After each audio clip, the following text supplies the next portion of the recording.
Welcome to Scaling Up H2O, the podcast where we're scaling up on knowledge so we don't scale up our systems. Hello, Scaling Up Nation. Trace Blackmore here, the host of Scaling Up H2O. And here is another brand new episode, as promised, each and every Friday. Folks, we've got so much coming up in the industrial water treatment world. Of course, in just a few weeks, we are going to have the Association of Water Technologies virtual conference. That's going to be September 30th through October 2nd. I'm going to be there. I've got some exciting news to share with you during the conference.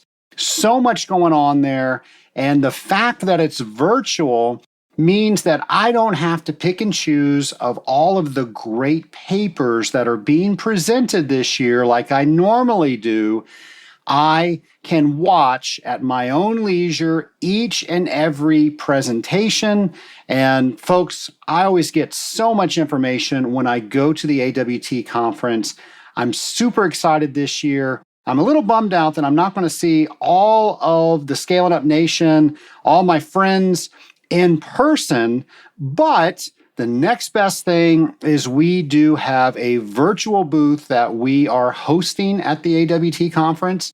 So you will have some opportunities to come by the booth, talk to me live. I'm still learning how that's going to happen, so I'm not able to tell you about that right now, but I'm sure we will know by the time the conference comes around. We can schedule time to talk. Maybe we can do some live sessions. We're going to have an opportunity so you can very easily leave your question on a voicemail for the show at our booth. We're going to be sharing tips about scaling up H2O. Matter of fact, we've got a little bit of everything at our booth for everybody. So you're going to learn more about the podcast. For those of you, of course, you wouldn't be listening now because you haven't listened to the show before, but for people that stumble across our booth and they can learn about that there is an Industrial Water Treaters podcast, they can learn how they can subscribe. All of that stuff, that's there for them. For you out there in the Scaling Up Nation, you're going to learn some new things about the Scaling Up Nation, about our website, about some things you can do there. You can leave us a voicemail with your question for a future show. You can also log directly in and leave your question on the email form that we have for you. So a whole bunch of stuff for the Scaling Up Nation. And I know people are very curious about the Rising Tide Mastermind. And in the past, we have had guests on that were members of the Rising Tide Mastermind, and we've just asked them some questions. Well, folks, if you stop by the booth, you can watch a video of exactly what goes on in the mastermind. We've had several members of the mastermind help us out with an abbreviated video so you can see exactly what you are getting involved in. I've also asked several of those members to talk about their experience with the Rising Tide Mastermind so you can see why they've chosen to spend their time and to spend their money at the Rising Tide Mastermind and all of the things that they are getting out of it. And then finally, we're going to have some information for those of you out there that have a product or service that will match well with the Scaling Up H2O podcast. We're going to let you know how you can advertise your product on this very podcast. So a little bit of something for everybody, but I hope you stop by, especially during the live sessions, and see me. Again, I love to go around and shake hands. I don't even know if we're allowed to shake hands anymore, but I always love the convention because I get to meet so many people out in the Scaling Up Nation, and I get so many stories about what Scaling Up H2O has done for people as they're going around to and from accounts, things that they've learned, how they've actually changed some emotions. They might have been having a bad day, and now all of a sudden they're thinking a little bit more positively because they're not alone. There's a voice coming through their car stereo, and they're thinking, you know what? I am not alone. I am part of a tribe, and that tribe is the Scaling Up Nation. Also, some more information about the Association of Water Technologies virtual conference. In addition, for me having a booth there, for the Scaling Up H2O team having a booth there, we are also, and I say we, I mean my partner, Jill Cavano of Scranton Associates, we are doing a webinar on all sorts of things that we learned during the pandemic. And folks, let me tell you, we are still learning new things. We're going to be covering a whole host of topics like company culture, human resources, financial issues such as economic recovery, the continued lessons that we've learned in both of our companies, and then also how do we look toward the future. So we've got all of this during that presentation, and you can watch that, like I said, anytime you like. You just have to find the link and watch the video. We're going to try to link to it from our booth as well to make it very easy for you to find. But we are also going to host a live event. Jill and I are going to be answering questions at a learning lounge on Wednesday, September 30th. So that's the opening day, between 3 and 3:30 p.m. Eastern Time. So if you watch the video, you have some questions, you can sign on to that, you can ask us some questions, or maybe you just have some other questions that you want to ask us that didn't have anything about the video. Feel free to do that. Again, that's going to be September 30th from 3 to 3:30. So excited about the AWT. I hope you are going. I hope somehow I get to see you if you are going. And folks, that's not the only thing that I am excited about. The very next week after the conference is Industrial Water Week. It is the only holiday for us water treaters that we get to celebrate each and every year, not just for one day, not just for 2 days, 3 days or 4 days, the entire week. We are going to be celebrating a different aspect of every facet of industrial water treatment. We're going to start out Monday with pre-treatment, Tuesdays, boilers, Wednesdays is cooling, then Thursday we'll talk about wastewater, and we'll wrap it up on Friday with careers. Folks, each and every year, we try to do something special for this entire week. We will deliver you a brand new episode each and every day of Industrial Water Week, the week of October 5th through 9th. So you would want to tune in each and every day. We're going to have things that we've never done before during Industrial Water Week. We're going to make it a lot of fun. We're going to try to pull in a lot of social media because we can't see each other like we normally do at the AWT convention or other places. We're going to use social media. We're going to use hashtags to make sure that we can see each other's videos, each other's pictures. I'm going to give you some challenges to do each and every day, and we're just going to have fun with Industrial Water Week. And it's my hope that after Industrial Water Week, you continue on that high and we just blow the rest of this year out of the water, pun intended, and we just have a great rest of 2020. Well, speaking of having a great rest of 2020, my speaker today, I think, can help us do this.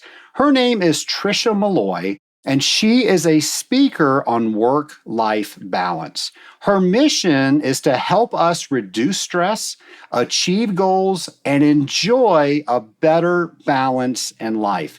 She's been on the Today Show. She's been on numerous networks. Tricia is a speaker, a coach, and an author. And let's face it, if there is a year where we need to focus on better work-life balance, it is 2020. 2020 has just rewritten the rules on absolutely everything that we're doing.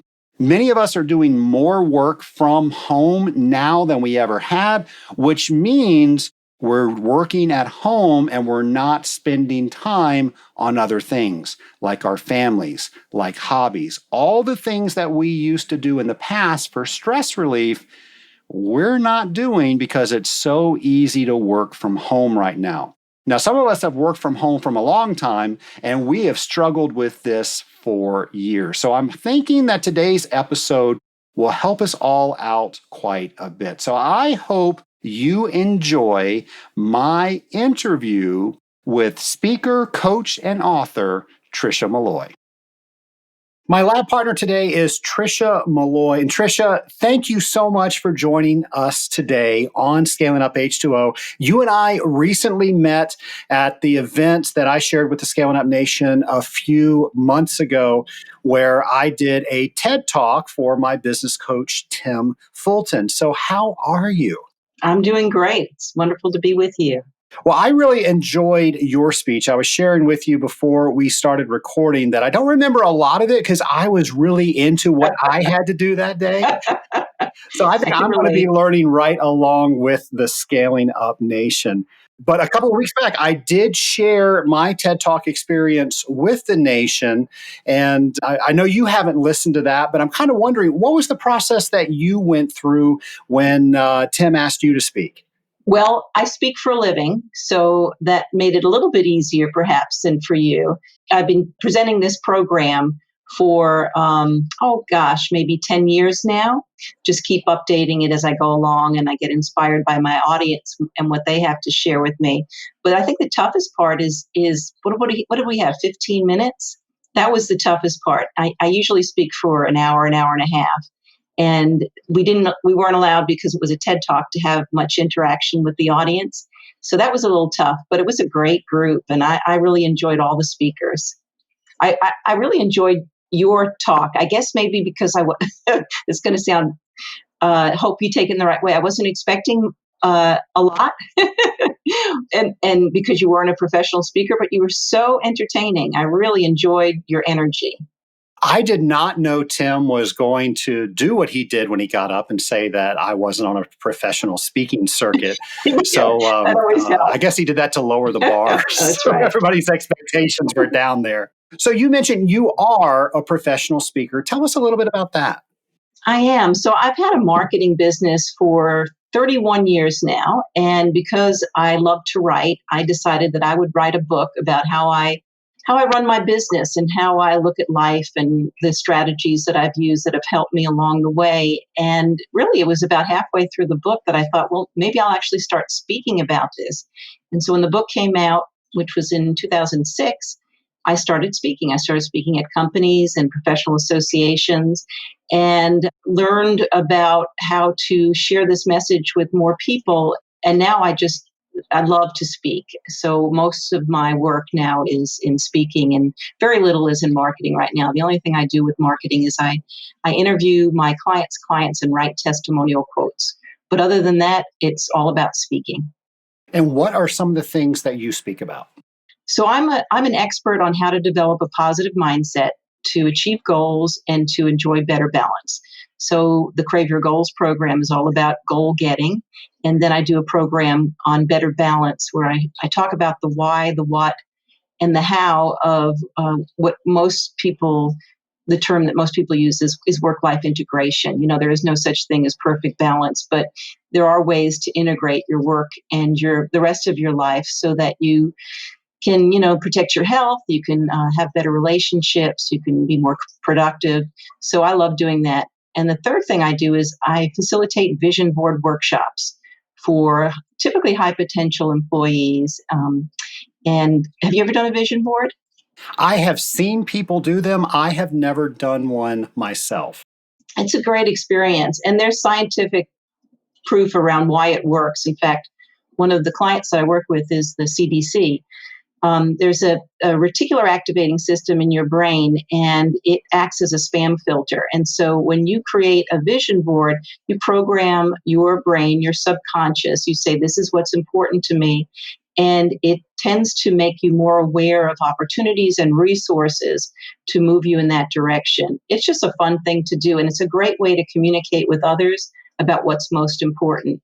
I have a pro bono commitment the last few years. Every quarter, I facilitate a vision board workshop for the Women's Academy at Wellspring Living, which is an organization in town that helps to rehabilitate victims of sex trafficking.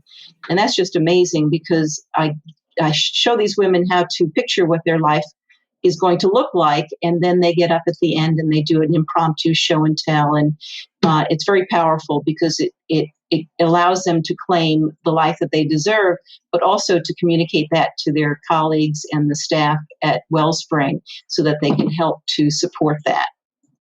Now, there might be some people in the nation that are listening and they've never heard of the term vision board. How would you describe that to them?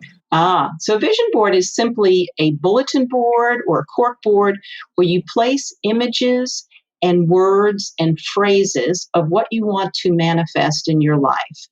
And there are many ways to do it. Some people have different boards for different goals. Some people segment the boards in different categories like relationships and money and health. And I always say, when someone says, "Am I doing it right?" I say, "Well, how does it make you feel?" And if it resonates with you, then yes, you're doing it right. And so you create this board, and it's an organic process. So you continue to add to it, prune it as you go along. And then you place it somewhere that you'll see every day. And what I always recommend is I say, if you can just spend about a minute with the board each day and ask yourself this simple question, which is, what's one thing I can do today to bring me closer to this reality? And it's a very powerful tool, and it's fun to do with groups, whether it's team members at your company or family or friends. It's just a fun way to reflect, to maybe get enough courage to claim what you want, and then to be able to talk about it with other people and find out how you can support each other. I can't think of any other process where you are able to do that. Just talking about it, just writing goals down, it's not the same as when you have that full picture of a vision board. So I'm trying to think just so people get the imagery. So I'm trying to reach more people in my water treatment community. We're trying to get more listeners. So what would some of the things be for a vision board around that? I know they'd be personal for me, but just talking out loud. Sure. So, well, think about, if you close your eyes and you imagine what that actually looks like, and then if you can come up with a picture, whether you cut it out of a magazine or you draw it or you find it on the internet, whether it's, a group of people that you can claim to be the kind of clients that you want to work with. Also, I think inspirational quotes for a lot of people are very powerful. So you might have a quote there around building up your business. Those are some of the things. Typically people in a vision board, they'll include things around family and relationships, health, finances, work-related, fun. If you've always wanted to enjoy a particular sport, but you never felt like you had enough time, just put a picture of what that is on there, and it'll be interesting to see how that starts to become more available to you. Well, that's very interesting. I might try that. Okay. Good. I hope you do. And I hope you let me know what you think when you do it. I definitely will. And the reason I wanted to so badly bring you on Scaling Up H2O was I really enjoyed what you said at the Small Business Matters Conference. You seem to have boiled down 5 simple steps that just makes our life a little bit easier. And I was hoping you would share with the Scaling Up Nation what those 5 steps are. Sure. So my book is called Working with Wisdom, 10 Universal Principles for Enlightened Entrepreneurs. And when I first started speaking, I covered all 10 principles from the book. So they're all great strategies. They've been around forever. They're strategies like defining your life purpose and staying present and embracing prosperity. And although my audiences seemed to be inspired, a lot of them were somewhat overwhelmed. It was just too much information. And some of what I was sharing, I believe, was butting up against their own limiting beliefs. And I thought, well, let me do this differently, because I wanted to really serve my audience. And sometimes, as you know, when you speak, if you throw too many things at them, nothing sticks. So I thought, well, let me just focus on 5. And then if I could come up with an acronym to make it easier to remember and to practice and to share with others. And then if that acronym could be a juicy kind of emotion-packed acronym, then I'd have something. And that's where CRAVE came in. So that's how I created, about 10 years ago, Crave Your Goals. And CRAVE is an acronym for 5 steps. Would you like to know what those are? Very much. I would like to know what those are. Okay. So the first is clean out the clutter. Clutter distracts and confuses us. It drains our energy and it keeps us from doing what's most important. It gets in the way of our goals and our dreams. So we have physical clutter, like a messy office, or perhaps even, if a lot of your listeners are driving around a lot, it might be a messy car, messy trunk, messy front or back seat. So that's clutter that gets in the way. There's also, the clutter of a jam-packed clothes closet where the clothes half the clothes no longer fit your size, your lifestyle, or perhaps your era. Now, I've got to stop you there because my wife made me read this book last year. It was called The Japanese Art of Tidying Up by Marie Kondo. And Oh, now yeah. Stacy, my wife, I love her, but now we have these closet days and we've got to take things out and see if we're going to use them and then we'll donate them, which is a good thing. But it has just been, I wouldn't say it's the most fun thing that I have to do on my weekend. But do you feel better? I will tell you that the things that are in my closet are things that I wear. There's nothing else in there, and I can find them. I had so much stuff that I didn't know that I had, and they would have just stayed in my closet. And the cool thing about it is that I was able to let them go, and now I know people that need them are actually using them, and that's probably the best part of it. Oh, isn't that great? You recognize just how much abundance we all have. And sometimes, it's time to let some of our stuff go so that we can support the success of other people. Now, in the book, you go into thanking the item. Now, I will admit I do not do that, but I do appreciate that I have it, and then I set it free to go live with somebody else. But I do enjoy being able to find things when I need to find them. Yes, yes. Just think of how much time and energy you're saving. So that's the physical clutter, but then you have the technical clutter. That's the information overload, spending too much time on the internet, your over-reliance on your cell phone. And then you've got the emotional clutter. And that's the stuff that keeps us up at night. It's the what ifs, the regrets, the resentments, the unfinished business, unnecessary obligations. It's the toxic people in our life. I like to say those are the ones that light up a room when they leave it. So clutter is a big issue. There's a universal law that says the universe abhors a vacuum. And so when you release the stuff that doesn't serve you, you allow the universe to fill it with what serves your highest good. So I'm so glad when I came up with the Crave formula that clean out the clutter was first, because most people will say that's where they start in order to get through any of the other strategies. Well, that's interesting. I know a lot of us maybe didn't think of clutter outside of what's on our desks or what's in our cars. So you're making us think about all the clutter that we have in our lives. And I've got to ask you, and maybe you're going to get to this, and I don't want to cut you short, but is there a right and wrong way to start? That's a good question. And I don't know the answer to it. I think certainly everybody has their own ideas and personalities when it comes to things like that. I always say just set a timer for 15 minutes. Everybody can find 15 minutes in the day and just begin wherever you want to begin, maybe someplace easy like a junk drawer or just one file cabinet or whatever it might be. And then, after 15 minutes, you're free to do whatever else you want. Chances are you'll continue if you've got the time. But sometimes if we tell ourselves it's only for a short period of time, that's what helps us to get started. I like that advice because we can do anything for 15 minutes. Although if we do the Marie Kondo approach, you're supposed to dump everything out. So then you're kind of stuck until you're finished. Yeah, that's true. Well, that's when I clean out my closet. That's what I do. I pull everything out. I find that's the only way to really do a good job. But then you have to figure out you got a half a day's worth of work that you need to focus on. Well, I think I'm going to take 15 minutes today and I'm going to clean out something. And I will report back to you on that. Oh, good. I like that. So I'm giving you these assignments already. Okay, That's good. right. So the next step for R is raise your energy. And what I explain is that energy management is just as important as time management when it comes to achieving goals. And we are all vibrational energy beings. We vibrate at different levels at different times. And vibrations is just another word for feelings and emotions. It's our attitude. And when we're taking good care of ourselves and we feel appreciated, will vibrate at a high, positive, constructive level. And because energy attracts like energy, we'll attract people and circumstances that vibrate at that same level.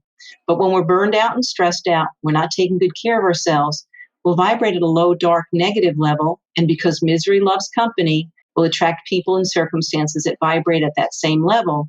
So the more that you're aware of where your energy is and find ways to bring your energy up, we're not talking about frenetic energy, we're just talking about healthy energy. It really makes a difference. So I always say, think about what your mom and your doctors always told you. Eat healthy, drink plenty of water, get enough rest. Sleep is a big issue for a lot of people. And then get some exercise in, some type of physical activity. But then it goes deeper than that. It's about spending time with positive, successful, supportive people and less time with the others. It's about enjoying great music. It's about dancing, singing with others, doing what brings you joy, practicing random and not so random acts of kindness. Spending time in nature is a big energy booster for a lot of people. I'm curious, how do you raise your energy? I would say that my favorite thing to do with that is scuba dive. I'm a scuba dive instructor, and I just feel so right with everything after I finished a scuba dive. Yes. Oh, yes. I don't scuba dive. I snorkel, but I often, when I'm snorkeling, think I wish everyone in the world could have this experience to just be in the world of the tropical fish and just enjoy that. Talk about a stress reliever. And you can take that feeling with you once you have left that area too. It stays with you if you wanted to. Yeah, I think I experienced a lot of different levels when I scuba dive. The one that I think is the best for me is that weightless feeling that I can fly around like Superman. I don't have my cell phone down there with me, which is awesome. They don't work underwater. And it's very difficult to talk underwater, so you're alone with your thoughts. So all of those things just really play really well with me. And then you add all the beautiful things that you get to see underwater, and it's just leaves me feel awesome. Good. So you want to know the next step? I would love to know the next step. Okay. So A is for affirm success. Now, studies show that we speak to ourselves at least 10,000 times a day, and 80% of that tends to be negative, even the most enlightened of us, because we're programmed to protect ourselves against worst case scenarios. But the good news is that affirmations or positive self-talk can help counter those negative messages with ones that support our success. And the rule of thumb when it comes to affirmations is to keep them positive, in the present, and brief. Do you use affirmations? I do not. And the thing that comes to mind when you say that is the Saturday Night Live skit, the Stuart Smalley guy. Do you know what I'm talking about? I sure do. I've even blogged about him. Yes. I'm good Yes, enough, I'm strong enough, and gosh darn it, people like me. Exactly. So for somebody like me that doesn't use those, and maybe the only thing I know about them is Stuart Smalley, what advice do you have for me? So the news is that you are using affirmations, but probably most of them are negative. So you probably have been saying to yourself in certain challenging situations, I'll never figure this out. I'm not smart enough. It's not going to happen for me. Those kinds of things. We all do.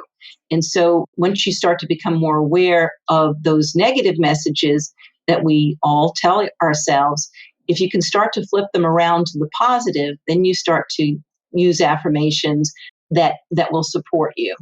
So I'll tell you a little story about an affirmation that's worked really well for me. So I was writing my book and decided that I wanted to become a good speaker. And I'd spoken with my marketing business over the years, but not as a paid professional speaker. So I joined Toastmasters and I started to go to the meetings. And when I got up enough courage, I signed up for the 5 to 7 minute icebreaker talk.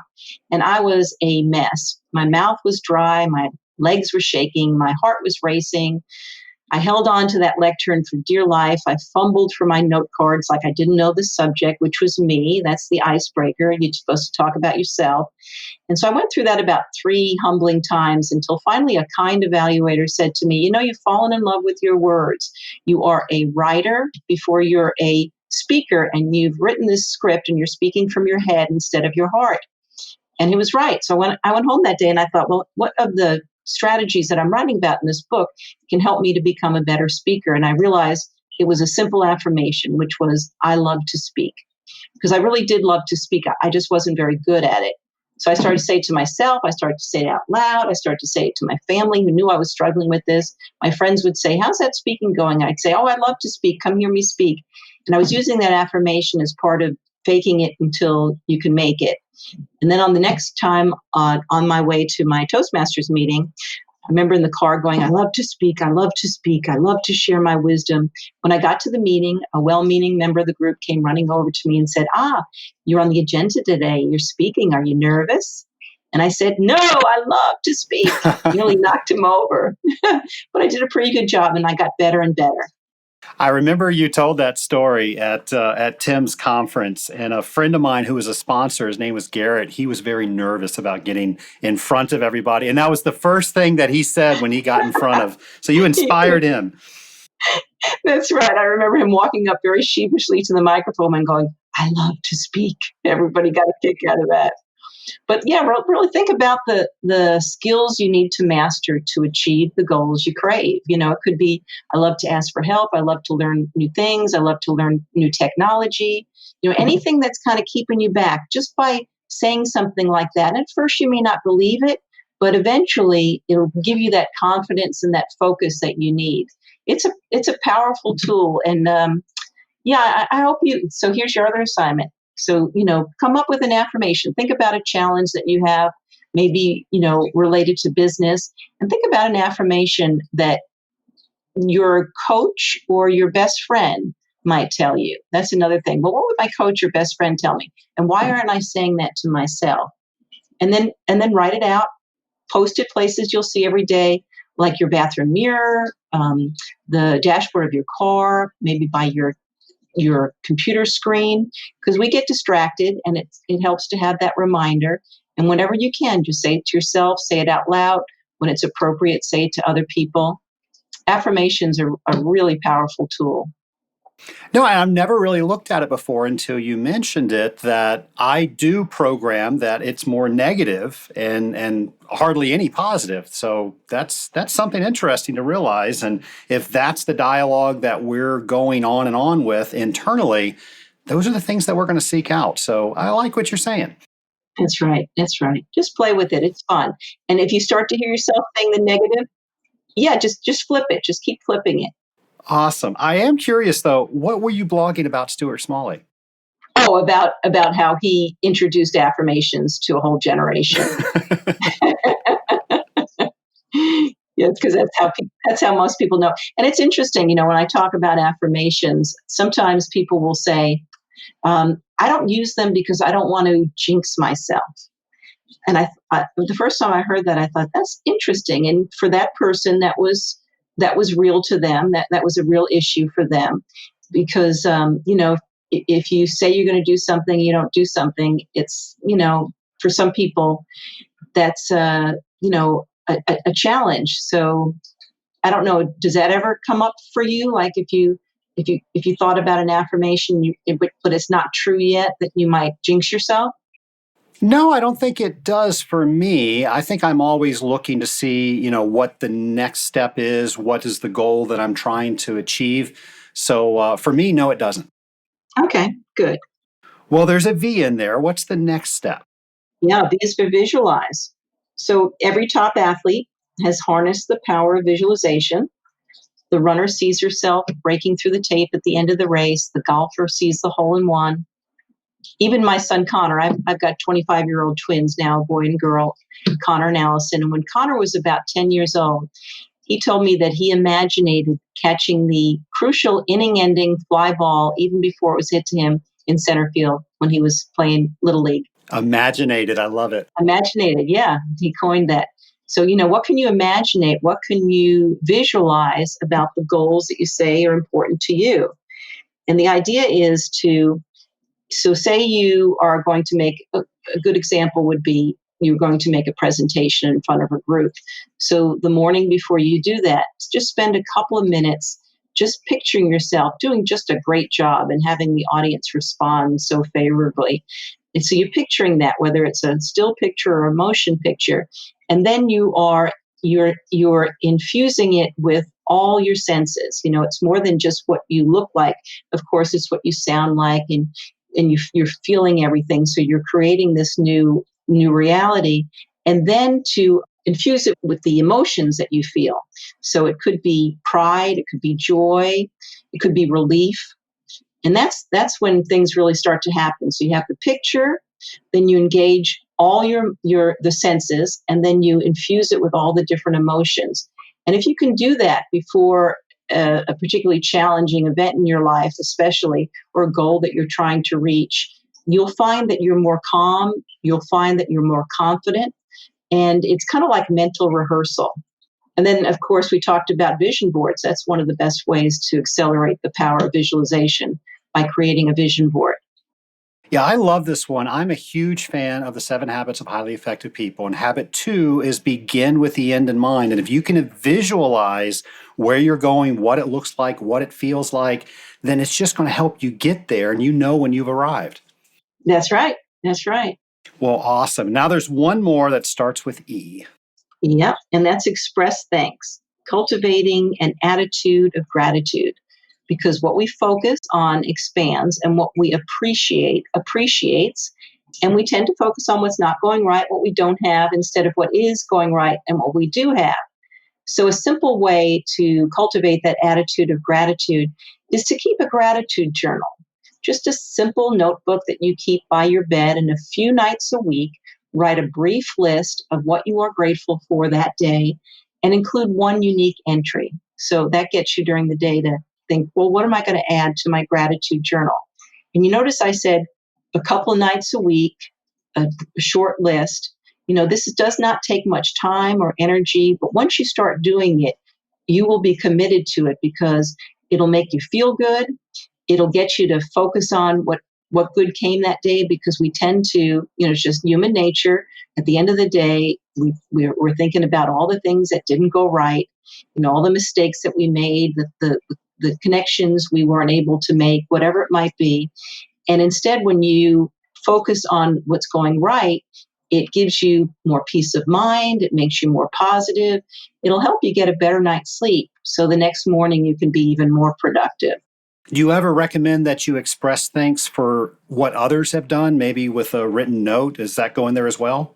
Yes, exactly. Yeah. So, there's a famous Gallup poll that says the number one reason why someone decides to leave their job in a good economy is not because of not enough money or too much stress. It's because they simply did not feel appreciated.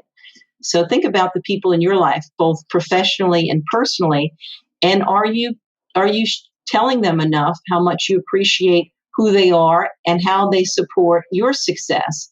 Whether it's related to goals, or perhaps just having more better balance in your life. And there was a great book that came out many years ago called The Five Love Languages. Are you familiar with that? I am familiar with that. I am words of affirmation. Words of affirmation. So I am time together. That's my number one. And a couple of years ago, they did a business version of that book. And I think it's called something like The Five Languages of Appreciation in the Workplace, using the same five. So it's gifts, words of affirmation, time, service, and touch. Yeah, so those were the five. So my thought is on this is, we each have our own preference, but everybody else has their own preference as well. So when you're trying to truly show appreciation to someone else, it's worth it to find what their predominant preference is when it comes to expressing appreciation. That's such a great point. I never thought about it until you just said it. There's lots of things I've realized that you've brought to light today. But I remember years ago, somebody sent me a thank you card, and nobody does that anymore. Nobody takes the time to actually put a pen to paper and then put a stamp on it and mail it. But I remember I got it at a time in my life when a lot of things were happening. And it was just so good to see that this person cared enough to thank me for something that I did for them. And it really made me feel good. And I guess that's because of the words of affirmation that I really identify with.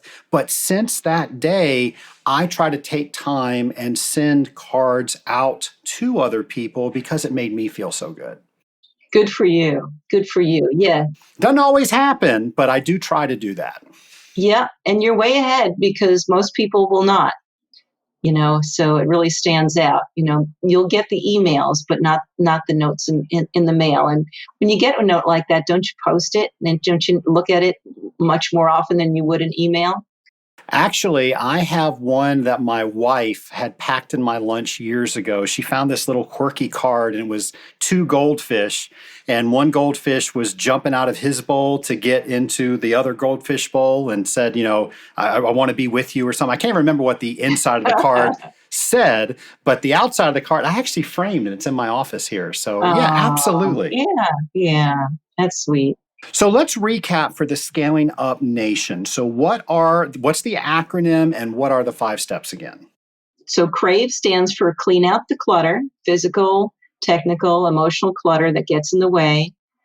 R is for raise your energy. A is for affirm success, use positive self-talk. V is for visualize. And E is for express thanks, cultivating that attitude of gratitude. I am pretty sure that there are people out there listening that says this sounds great, or maybe this even sounds too new age for them to try. So my question for you on their behalf is that this sounds way too simple. Does it really work? Yes, it does. But, it's interesting too, like I was doing a talk recently and someone was challenging the concept of affirmations. And I realized that for some reason they thought it was like a magical incantation. And so once we talked a little bit more, I explained, yes, affirmations will help you stay positive and get you pointed in the right direction, but you got to do the work. It just doesn't happen. You just don't say it and it appears. So I think that's a big piece of it too. These are all tools. These are all tools, but you've got to do the work. It's nothing comes that easy. Are there any extraordinary clients that you've worked with where, and by extraordinary, I mean that talking with you, they might have had certain issues they were dealing with, and they did some or all of these things, and they just had fantastic results? Sure. So many different anecdotal information that I get back from people that I've worked with. Sometimes it has to do with getting enough confidence to apply for a promotion at work, and then excel once they do that. But before they had all these doubts and they weren't sure if they could handle leading other people, and also what that would mean for their family life, and if their family would suffer if they took on a leadership role. So between affirmations and visualization and all of that, they were able to move forward and make it work. I'm trying to think of some of the things that I've worked on. One time we talked about the toxic people thing and how that keeps people back. And I got a note from somebody who was in my audience saying, I know this might sound silly, but I'm so glad that you gave me permission to end that toxic relationship. And I don't know why I held on to it for so long, but when you explained what effect it was having on me and my family, I realized that it was time. I got the courage up to end that relationship. So you just never know what you'll say that'll grab somebody's attention. I was talking about the power of the gratitude journal when I spoke last week to a group of CEOs, and afterwards this woman came up to me and she said, a few years ago I picked up a gratitude journal at a Goodwill store. When I got it home, I realized that the first couple of pages had already been written in it. And so I started to read about what this woman was grateful for. And it wasn't until the second page that I realized she had no legs. Oh, wow. Yeah. And so what a gift that was for this woman that was talking to me to put things into perspective. She says, because I was in a dark place and I was trying to figure out, maybe by using a gratitude journal that I would feel better. And reading that just put everything in perspective. And I recognized that I had nothing, to complain about. I had what it took to do what I needed to do. Wow, I love that story. That's very impactful. Yeah, it is. It is. Another thing, talk about affirmations. The other day, somebody was sharing about how they recognize the power of affirmation so much that, like if you use your phone as your alarm clock, and usually, well, for me, I pick just a tone that's pleasant enough but will wake me up. Well, she said that there's a place on the phone, and I have to go look at it and do it for myself, where you can just record your own voice. And what she does is she has about a minute of affirmations that she records. And so that's what she wakes up to in the morning. Interesting. I wonder if there's a book out there that explains what your ringtone or what your alarm tone actually says about you. Mine's Lion King. I wake up to the Lion King theme every single morning. Oh, that's great. That's great. So what's the alternative if somebody says, okay, this sounds great, but I'm not going to do it. There's no reason to do it. I don't see that I'm going to bring this into my life. What's the default to not doing this? Well, staying where you are. I mean, some people are satisfied with their status quo, and that's fine too. But, if you aspire to do more, if you feel like you have a purpose in life that you need to express, if you know that you can make a difference in other people's lives, it takes commitment, and it takes, staying positive in a world that sometimes can be very negative. What's the one thing that you want to get through to the Scaling Up Nation from our interview? It's all about making conscious choices. We make hundreds, if not thousands, of choices every day. And if we took a step back and looked at some of those choices that we're making and just simply asked, is this serving me? There's a lot of choices that we would make differently, but we tend to get into a rut or a routine. And I think we kind of gyp ourselves out of what the kind of life that we could be living. So conscious choices is a big piece. And I know we covered a lot of ground in a very short amount of time, and sometimes visuals go a long way to help explaining things. Are there some items that you can share with us so we can share with the Scaling Up Nation on our show notes page? And then how can people find out more about what you do and how they can start to do some of those things as well? Yes, so my website is simply triciamolloy.com, and that's TRICIAMOLLOY.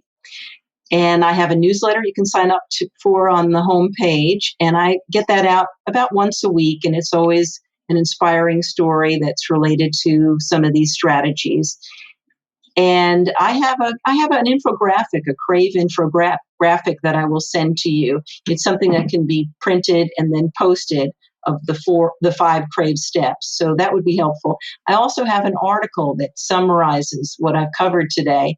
And it's something that will be a refresher to you, but also something that to share with somebody else that may not have listened to this podcast. Because I believe one of the most powerful steps you can take once you're inspired by something like this is to find an accountability buddy.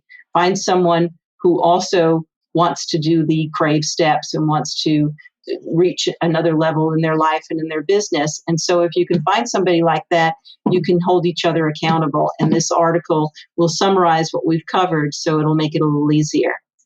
Yeah, I think that is so key about having somebody else beside yourself to hold you accountable, because we are the first people that will let ourselves down and go throughout our day. I know when I swim, and when I meet somebody at the pool, I go to the pool because I don't want to let them down. But when Yes. 5 o'clock in the morning rolls around and I'm not meeting anybody, it is so easy to turn that Lion King song off and go back to bed. That's right. Hakuna Matata. Well, this has been awesome. I'm sure that we have inspired a lot of people. We're going to put some information up on the show notes page so people can get started with this.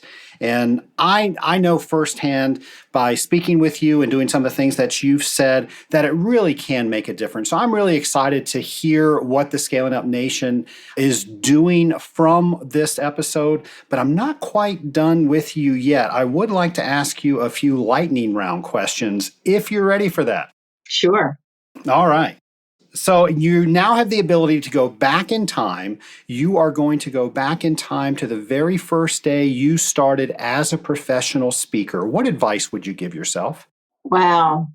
I think I would give myself the advice to have enough courage to tell my story. So I've been speaking now professionally speaking since 2006, and it's only been the last couple of years where I shared what in the speaker world is called your origin story. What qualifies and motivates you to share this message.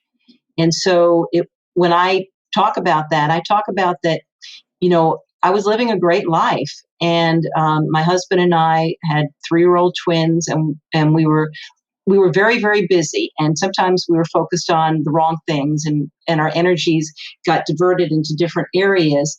And he passed away. He died of a heart attack in his sleep. And so that was in 97. And it was a turning point for me. Once I recovered from that, I thought, I'm not going to waste one more day, focus on things that just don't matter. And that took me in the direction of the life that I chose to live, the writing the book, the speaking, and talking to other people about what's really important in your life. And let's get you focused on that, because none of us is guaranteed tomorrow. That's a very well taken point. What are the last 3 books that you've read? Well, I read a lot of articles and not too many books lately, but the book that I'm reading now is called Atomic Habits. You familiar with that book? I am not. I think his name is James Clear, and it's a very good book about how to get in the right mindset to develop habits that will help you achieve goals. And one of the things he says in it that I'm going to explore probably in a blog post soon is the concept of identity.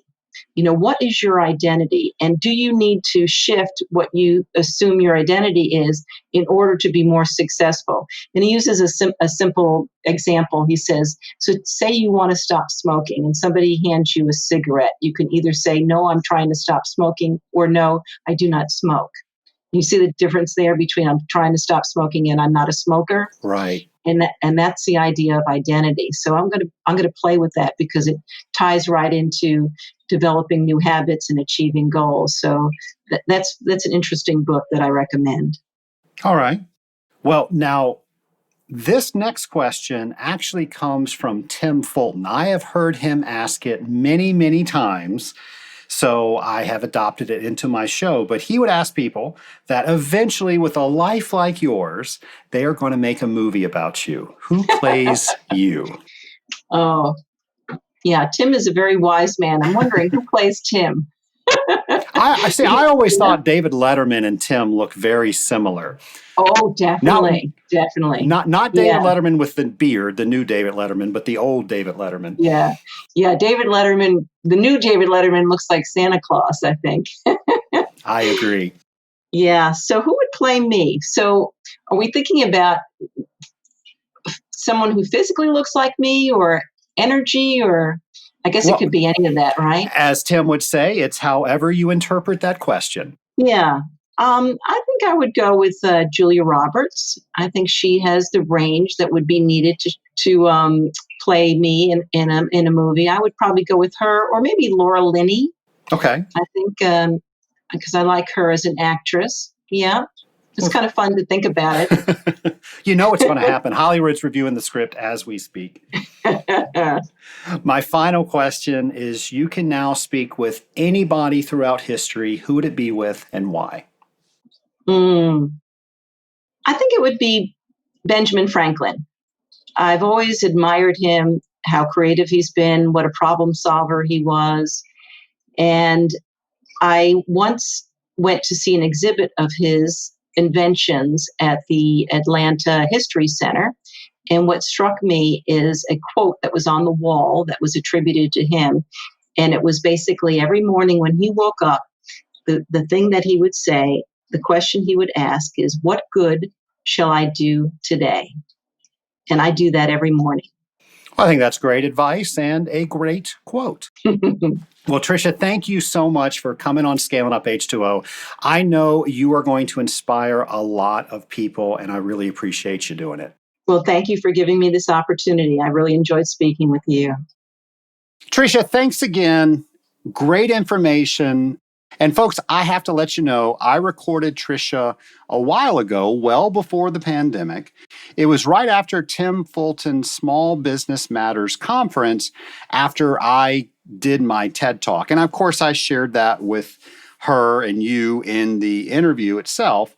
And folks, I've said this before, but if you are trying something new, if you're coming out of your comfort zone and you are working on something brand new, you're getting nervous. I always love that feeling. And I describe that feeling. I describe the entire process that I went through on episode 92. By the way, that is how Stephen Covey talks about the circle of influence and the circle of concern. And that's what he talks about in Habit 1. I always refer to Habit 1 being the habit of power, because you realize that habit 1, which is be proactive, when you're proactive, you're no longer a victim. You are taking responsibility for every single one of your choices. You are exactly where you're supposed to be right now in life because of all the things that happen to you. Now, maybe you don't like that. Maybe you love that. It doesn't matter. You're there. So proactively, the choices you make to change things are proactive, and that's where you get the power.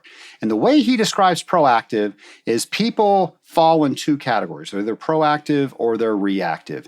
If they are reactive, they focus on the outer circle, which is called the circle of concern. And these are things that happen that concern us, but we don't necessarily have control over. The inner circle is called the circle of influence. And this is where the proactive person focuses their decisions, their actions, and eventually over time, that circle gets bigger and bigger and bigger. And things that used to lie in the realm of just concerning them, they now actually have influence over. So being proactive, habit number 1, and we're actually doing the 7 Habits of Highly Effective People as our book in the Rising Tide Mastermind. And folks, I have to tell you, this has been my absolute favorite time teaching the 7 Habits of Highly Effective People to a group. I have spoken about 7 Habits of Highly Effective People, helped them read it through on their own as a book. And I've loved doing that since I was 19 years old. I truly love this material, but there's just something about doing it with fellow water treaters. And it's not just me sharing information. We're going around the entire group. They're explaining how they understand what they're reading. And I have read this book dozens of times. And because of how we're doing it, I am getting so much out of it myself. In the 7 Habits, it says when you teach something, you are going to get more out of it than what you put in. And I have to tell you, that is definitely what is going on here. And we are just loving this book and discussing it in the Rising Tide Mastermind. But let's get back to that vision board that Tricia asked me about. Here it is, almost a year later after Tricia and I finished this interview, and I am reporting to the Scaling Up Nation, I still have not done a vision board. In fact, last year at one of my retreats, we were instructed to do a vision board and share it with the rest of the business group team. Well, I tried, and my mind just doesn't work that way. I know a lot of people do vision boards. A good friend of mine does it. He's an artist, and it's just fantastic to walk into his office, and he's just so creative And he's got all of these different things that he's put on one of his walls. And when he gets stuck for an idea, he just stares. I mean, this is probably hundreds of pictures on his wall, and he gets inspired from that. Well, I started thinking as I was having so much issue creating my own vision board for this retreat that the reason I didn't do well with the vision board is I actually connect differently. If you've ever seen a picture of my office, you'll see that I have Back to the Future stuff all over my office. And I explain why I have the Back to the Future stuff. If you listen to episode 92, I use that movie as a metaphor on how we do our business planning.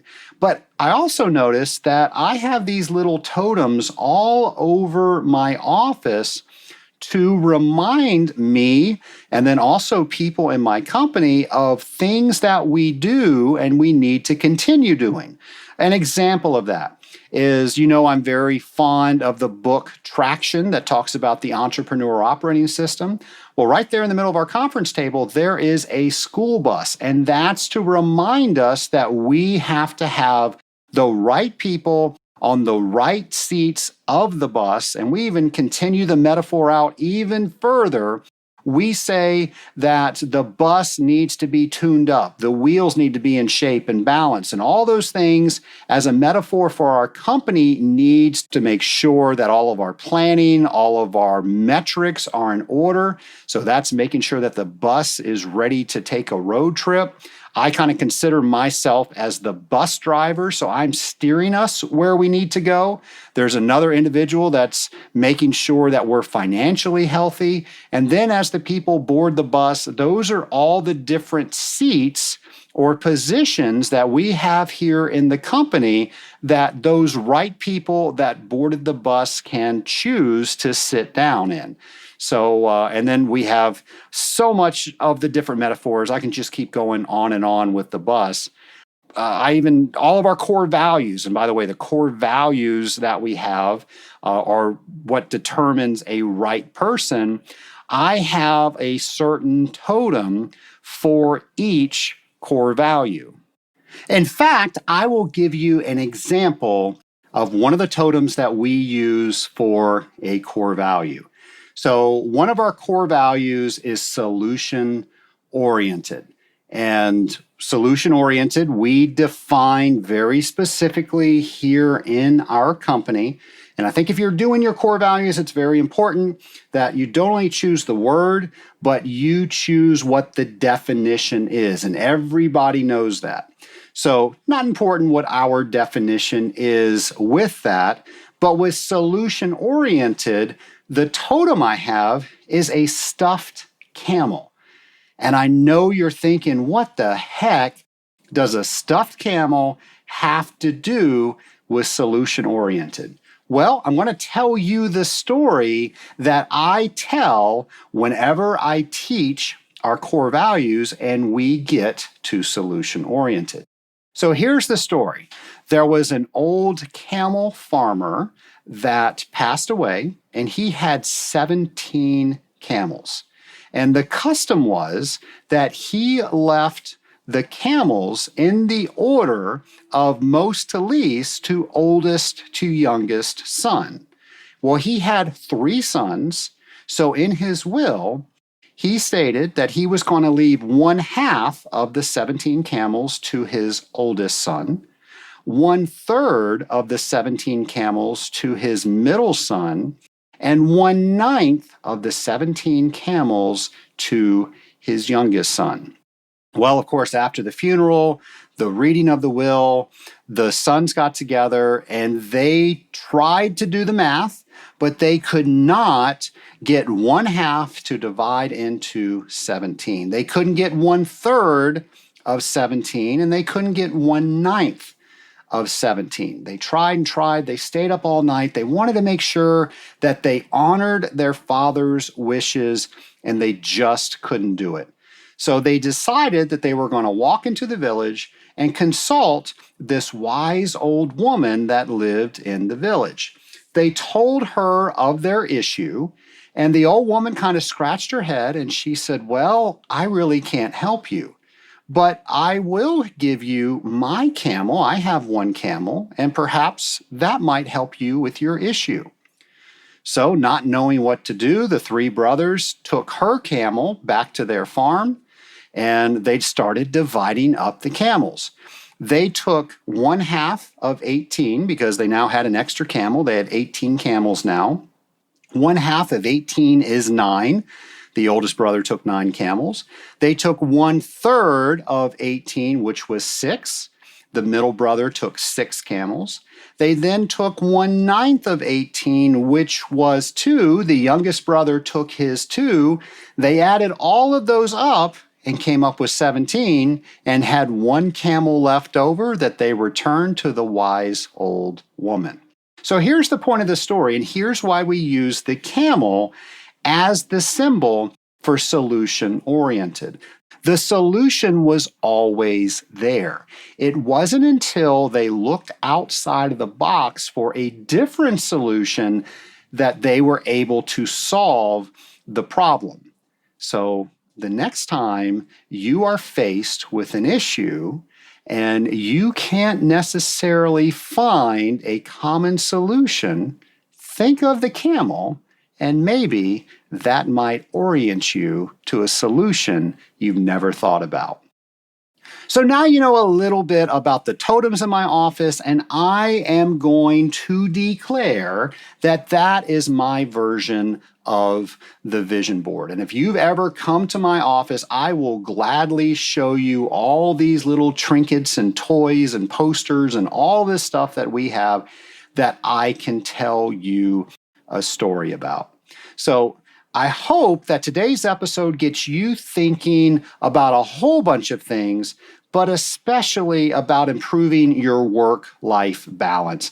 Work-life balance, let's just face it, work-life balance is something that is so easy to get off balance with how we're working in 2020. And by the way, we hold each other accountable in the Rising Tide Mastermind for making sure we are doing the important things that we have to do, not just at work, but in every relationship that we have in our lives. And then we go even further. We hold each other accountable that they're going to do the things that they say they're going to do with each one of those relationships. Well, folks, next week, another brand new episode. It is a Pinks and Blues episode, which means it's going to be just with me and just with you. So it's our private little podcast that we have together. And then the week after that, it is the AWT virtual convention. So I told you about all the cool things that I'm going to be doing there. I hope to see you at one of those events that I mentioned. And folks, you definitely want to tune in for the Friday episode that's taking place during the convention, because I have some really exciting news to announce to you. I can't tell you about it now, but I will tell you about it then. And then, of course, the week after that, each and every day of that week, we will be doing something special for Industrial Water Week. Folks, I hope you have a terrific rest of your week. I will be coming at you next week with that brand new Pinks and Blues episode. In the meantime, please stay safe out there and have a great week, folks.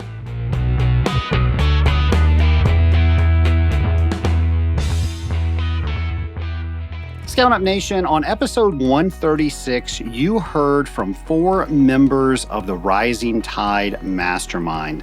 One of those members was Eric Russo. And Eric is an extremely busy individual, and I asked him the question how he found the time and why he decided to join the Rising Tide Mastermind. Here's what he said. Like most people in the water treatment industry, there's always a struggle with work and life. And I had a daughter on the way, and I was probably a little more mindful of how much I was working and how I can adjust my schedule or make it in such a way that was sustainable for my family. And this conversation is a little more difficult when you don't have people in the water treatment industry, because they don't understand the travel aspect, the service aspect, the technical knowledge needed to be successful.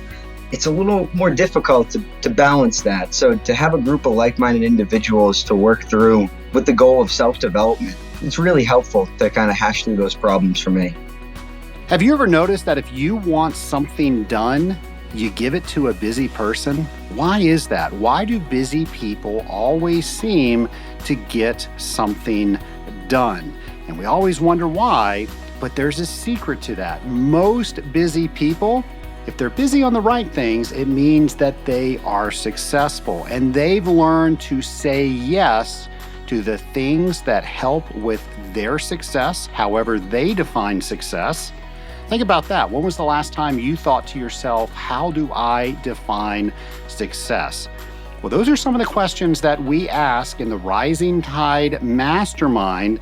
And Eric asked himself, if I join the Rising Tide Mastermind, will this make me a better husband? Will this make me a better father? Will this make me a better water treater? And Eric has told me that it has done all of those things, and he is sure glad that he decided to join. Folks, I cannot say enough good things about being involved in a mastermind group. I ask that you go to scalinguph2o.com/mastermind to see if being a member of the Rising Tide Mastermind is right for you. And if you decide that it is not, please find a group that is right for you. When we get together with other people that are concerned about everyone's success, everyone gets better and the tide rises all boats.